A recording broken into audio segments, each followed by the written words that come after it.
Aluno tira vida de professor em escola de São Paulo e homem invade creche em Blumenau e chacina crianças. Qual foi o motivo disso? Será que a culpa foi um ambiente agressivo? Um ambiente sem amor? Foi por sofrer bullying? Ou eles já poderiam ter uma estrutura neurológica para esse tipo de crime? Como nós podemos evitar atentados a escolas e creches? Essas foram perguntas que recebi e vamos responder nesse vídeo.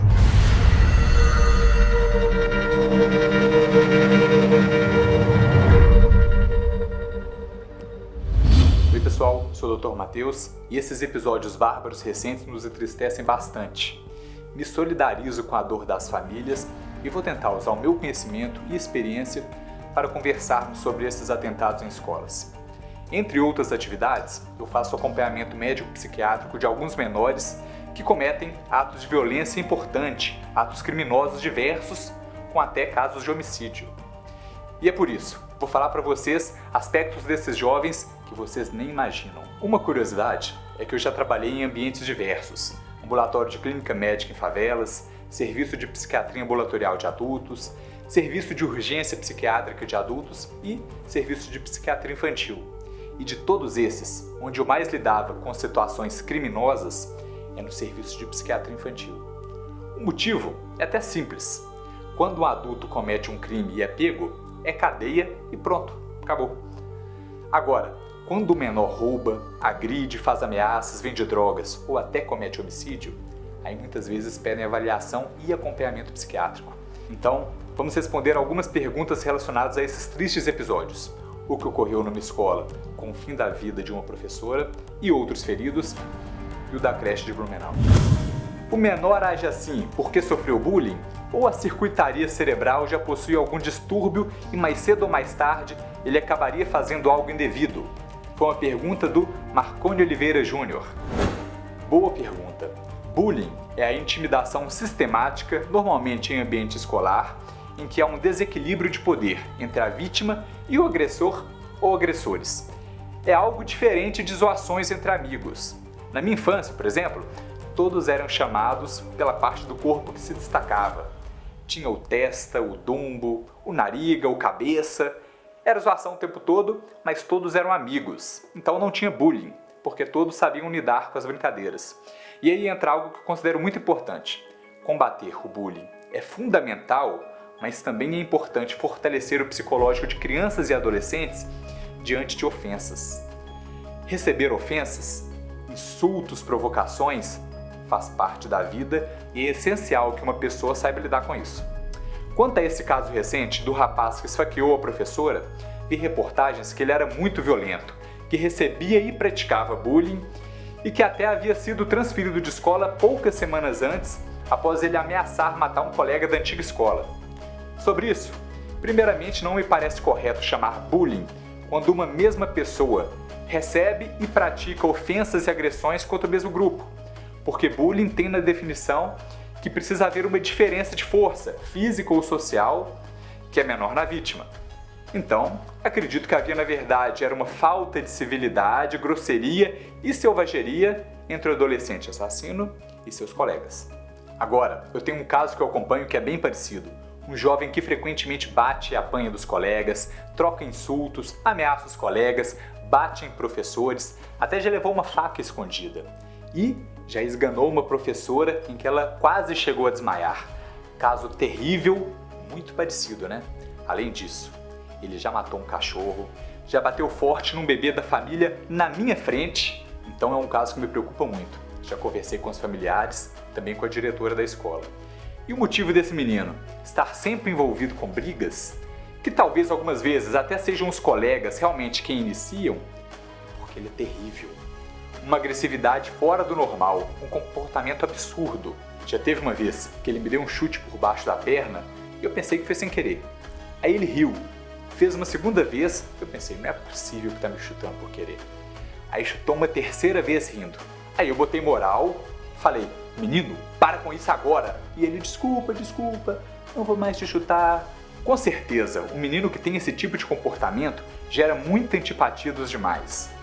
E criança não tem maturidade. Então, quando aconteceu comigo, eu botei ordem na hora, mas depois acolho, vejo com ele o que a gente pode fazer para diminuir essa agressividade, para melhorar o autocontrole dele, mas os outros meninos possivelmente se juntam contra ele mesmo. Então, pelas informações que eu tenho desse caso de São Paulo, eu entendo que o jovem tenha uma alteração neurológica com uma predisposição à violência, que pode ser, por exemplo, um déficit intelectual com transtorno de conduta ou uma hiperatividade com transtorno de conduta.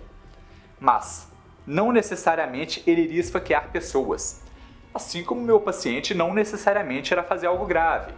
Espero que não, mas é uma situação grave e delicada em que eu já falei para os pais e para a diretora da escola: olha, esse menino tem um comportamento de quem talvez um dia pode cometer crimes graves. Imagina só o que deve ser isso para os pais, ter um filho e ouvir isso. Acha que os pais se revoltaram? Não. Pelo contrário, eles deram a devida atenção, até porque sabem bem o histórico do filho. E nós estamos fazendo o possível para que ele melhore e pode melhorar. Vou falar sobre isso na próxima pergunta. Um ambiente agressivo, sem amor ou negligente forma um psicopata? Foi uma pergunta da Taeda Melillo. Taeda, a resposta é não. Então, psicopata é uma pessoa com uma deficiência neurológica que o faz ser incapaz de ter empatia por outros.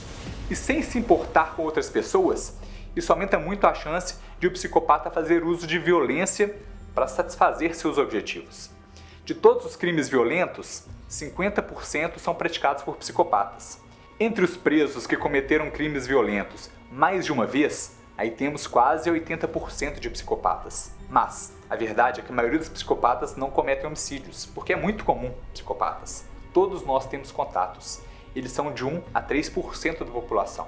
Psicopatia é considerada uma condição neuropsicológica irrecuperável, irreversível, com alterações permanentes no funcionamento do cérebro. O exame PET-scan é capaz de mostrar que o cérebro do psicopata tem uma diminuição no funcionamento do córtex pré-frontal, que é a região do cérebro relacionada ao planejamento, tomada de decisão e pensamentos complexos.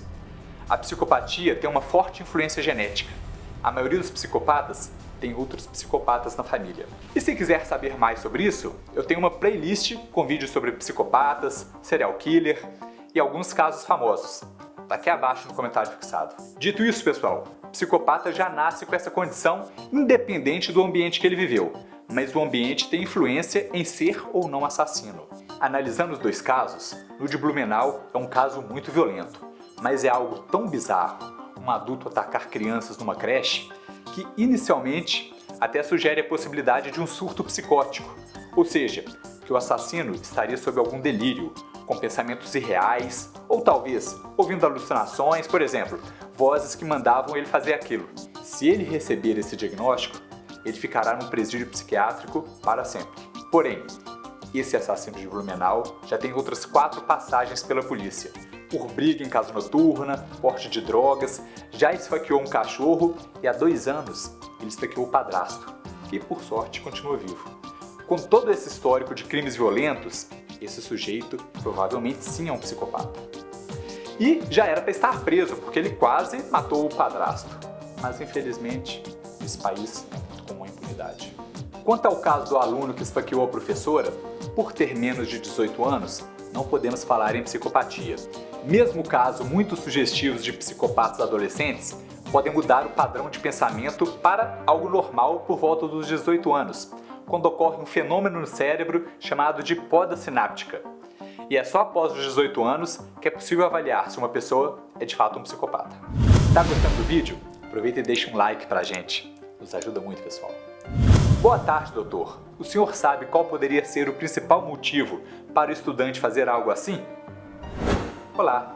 Então, eu entendo que tragédia só ocorre quando há um acúmulo de vários problemas. Primeiro, temos a pessoa com uma estrutura neurológica com tendência agressiva. Depois, possivelmente teve abordagens inadequadas pela família, escola, serviço de saúde e pela segurança pública. Quando se identifica pessoas com histórico de atos de violência por descontrole, elas deveriam ser monitoradas pela segurança pública. Agora, isso pode surpreender alguns, mas não julgo de antemão os pais. Por experiência, acompanho bem alguns casos graves de crianças ou adolescentes extremamente violentos em que eu não identifico problema importante na família ou negligência dos pais.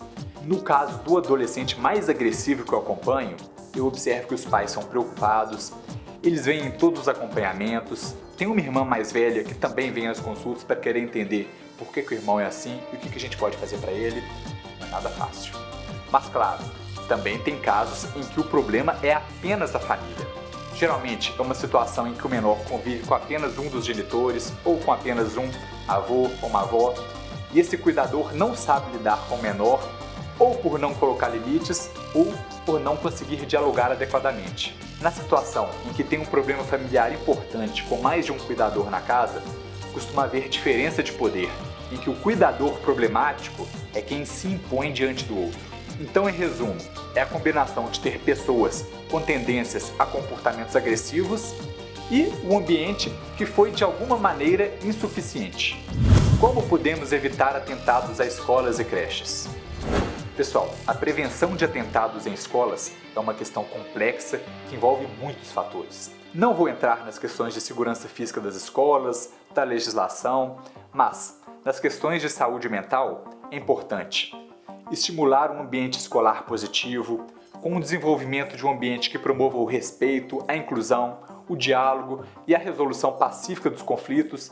Isso sim pode ajudar a prevenir atos de violência.